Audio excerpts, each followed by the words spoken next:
வணக்கம். ப்ரோபயோட்டிக் என்றால் என்ன, அவற்றின் மூலம் கிடைக்கக்கூடிய பலன்களை தான் இந்த வீடியோவில் பார்க்க போகிறோம். நம் உடலுடைய ஆரோக்கியத்தை மேம்படுத்துவதற்கு ஒரு நல்ல நுண்ணுயிரிகள் அல்லது நல்ல பாக்டீரியாக்கள் ஆகும்.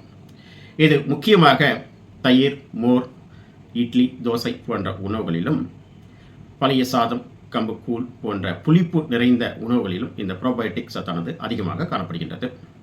ஆக இந்த ப்ரோபயோட்டிக் எடுத்துக்கொள்வதன் மூலம் நம்மளுடைய உடலினுடைய ஆரோக்கியத்தை மேம்படுத்துவதற்கும் நோய் எதிர்ப்பாற்றலை அதிகப்படுத்துவதற்கும் நல்ல பலனளிக்கின்றது. அடுத்ததாக வயிறு சார்ந்த நோய்களிலிருந்து பாதுகாத்துக் கொள்வதற்கு நல்ல பலனளிக்கின்றது. குறிப்பாக இரிட்டபிள் பவுல் சிண்ட்ரோம் போன்ற நோய்களிலிருந்து விடுபடுவதற்கும், இன்டைஜஷன், கான்ஸ்டிபேஷன் இது போன்ற நோய்களிலிருந்து விடுபடுவதற்கும் இந்த ப்ரோபயோட்டிக் டயட் நல்ல பலனளிக்கின்றது. அடுத்ததாக தோல் சார்ந்த நோய்களிலிருந்து வராமல் பாதுகாத்துக் கொள்வதற்கும், சப்போஸ் வந்துவிட்டால் அதிலிருந்து நோய்களை குணப்படுத்துவதற்கும் இந்த ப்ரோபயோட்டிக் டயட் நல்லா பலனளிக்கின்றது. நரம்பு மண்டலத்தினுடைய செயல்பாட்டுகளை மேம்படுத்துவதற்கும் ஆரோக்கியமாக வைத்துக் கொள்வதற்கும் இந்த ப்ரோபயோட்டிக் டயட் நல்லா பலனளிக்கின்றது.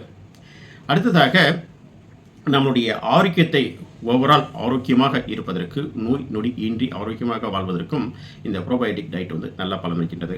ஆகவே அன்றாட உணவில் இந்த ப்ரோபயோட்டிக் டயட்டை கம்பல்சரி எடுத்துக்கோங்க.